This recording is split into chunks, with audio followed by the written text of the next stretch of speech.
40 கோரப்பாக்கும் சீத்தாமணில இருந்து 4 பக்கம் சுண்ணாம்பு வாங்கிட்டு வந்து வெத்தலைய நல்லா உரல்ல வச்சு இடிச்சு உருண்டை புடிச்சு எங்க மாமா கிட்ட கொண்டு கொடுத்தேன்.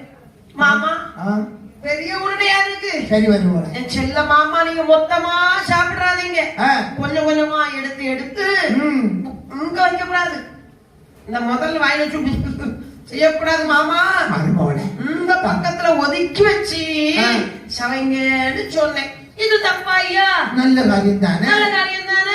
இந்த பாவம் மாமனாரு இந்த வெத்தலை எடுத்து இந்த பக்கத்துல ஒதுக்காம இந்த பக்கத்துல ஒதுக்கி இருக்காரு. நல்ல விஷயம் தானே, நல்ல விஷயமா? நான் நல்லதுதான் நினைச்சேன். கடந்த 4 பக்கம் சுண்ணாம்புல போட்டு இருக்கிறேன், ஒதுக்குனாரு வந்தியா, வெத்தலை வெளியே வந்துட்ட ஐயா. இது குத்தமா ஐயா? அவருக்கு ஒதுக்க தெரியல, ஒதுக்கு வந்துட்டு நீ சுண்ணாம்பு விஷத்தை